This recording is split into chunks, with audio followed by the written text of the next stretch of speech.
Good morning. So today we are going to do a quick video on sex-linked traits. By the way, this is Miss Almond.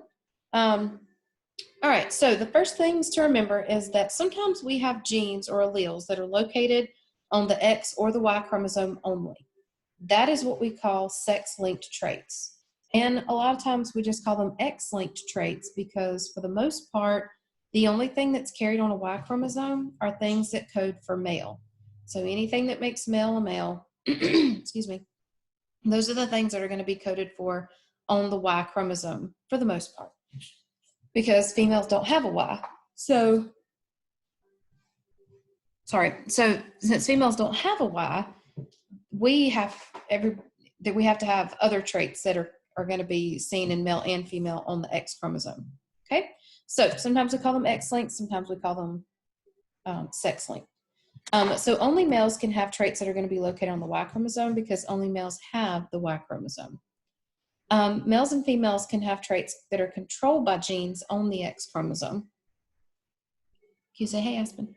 Hi. Thank you. All right. So males or females may have traits that are controlled by genes on the X chromosome. Okay.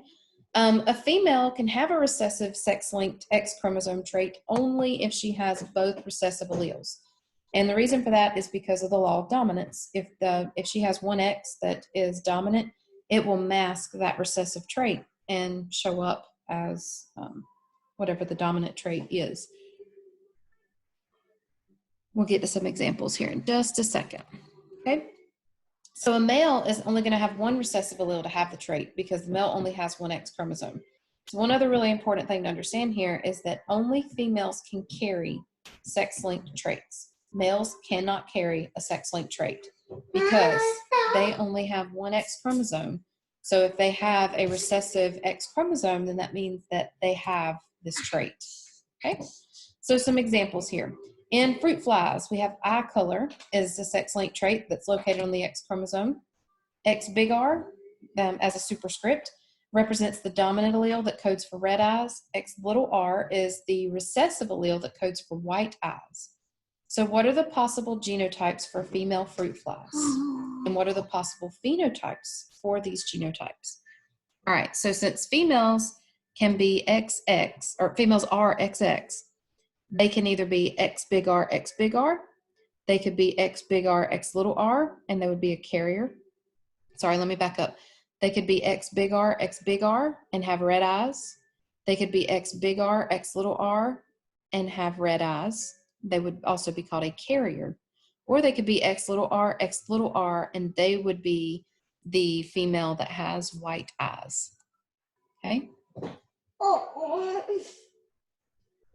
So what about for males? Possible genotypes for male fruit flies. They could either be X big R, Y. Now the Y is not going to have a superscript because the Y is not going to be one of these sex-linked traits, or is not going to be affected by one of these sex-linked traits.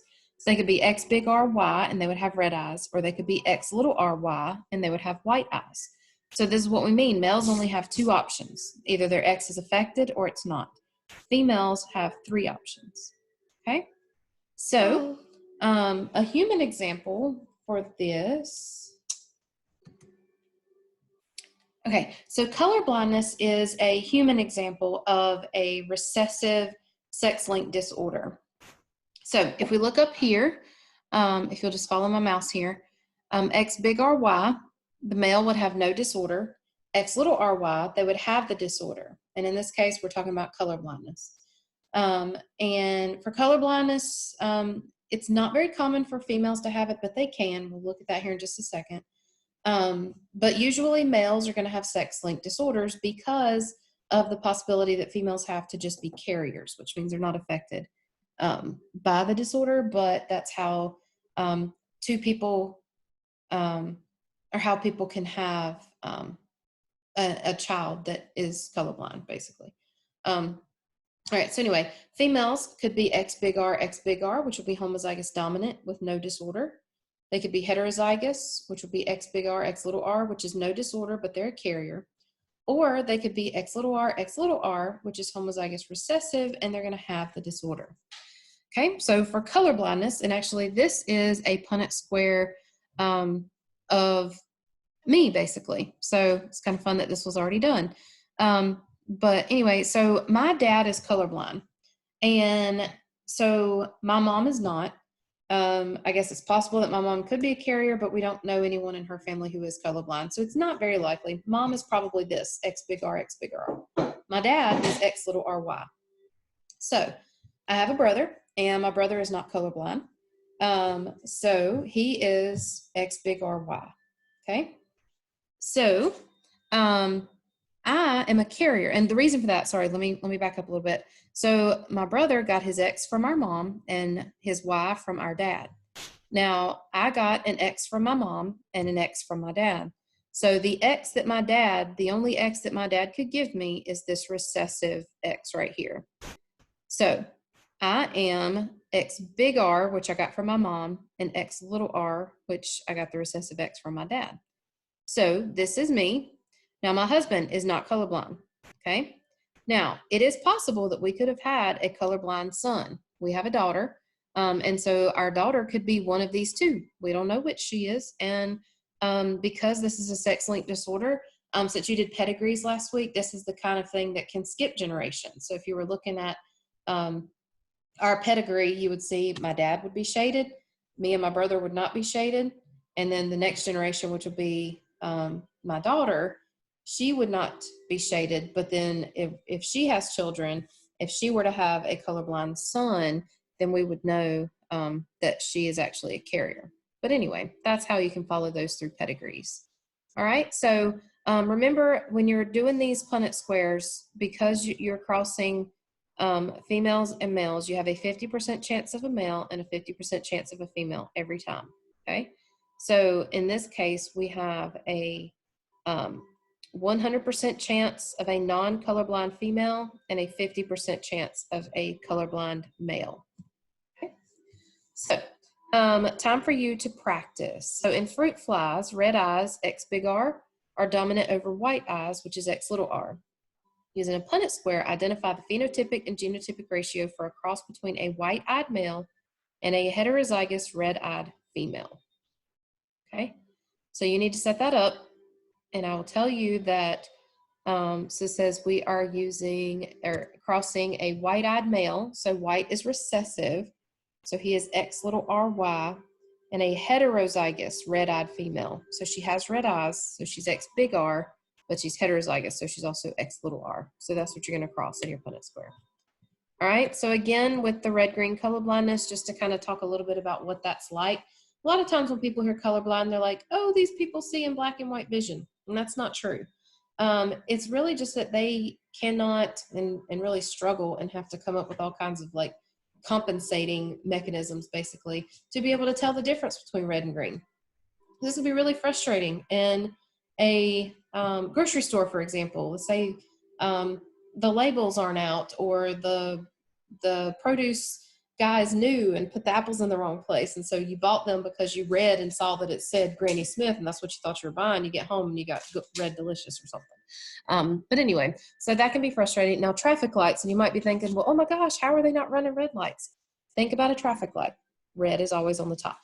Okay, so that's the reason that you don't see traffic lights all mixed up. I mean, it's not the only reason, but that is a big reason why it's still safe for these folks to drive, obviously. Okay, now if you look down here, these images that you see, these are the colorblind test. So when you look at these, you should be able to see the numbers that are hidden within. This one I think is the easiest to see, followed by this one, and then this one's a little bit tougher. But anyway, so all that is just that the genes on the X chromosome that affect red and green receptors in the cells of the eyes are what is not normal, I guess you could say. So anyway, yeah, just remember, it's not that they see in black and white. And some of you may be colorblind. Usually about every other year or so, I get a student who's colorblind. I've never had a colorblind female student. So that's just kind of goes to show or at least not when I've been teaching biology anyway, but that just goes to show some of the rarity of that, but it's possible it happens. So anyway, another example, now one that is a bit more serious, is hemophilia. Now, hemophilia, a lot of times it is misnamed as the bleeding disorder. It's not a bleeding disorder, but it's a clotting disorder. And so what can happen here is where even a minor cut can just bleed out, and there is absolutely a risk of death if a cut is serious enough or someone doesn't get help soon enough. But this is an X-linked disorder, and it's just a problem with blood clotting. Males, remember, you get the X from your mother, from the carrier mother. So the mother may be unaffected and not know that she has that, this runs in the family, basically. And yes, that's possible if you think about folks that either have been adopted or live with people who are not their biological parents. You may not know a little complete medical history of your family. But anyway, these are also easily tested for. But anyway, so males are going to get the X chromosome from their carrier mother. Again, females can be an unaffected carrier daughter. This will be the affected son who got the affected X from the mom. But then you can also have unaffected children.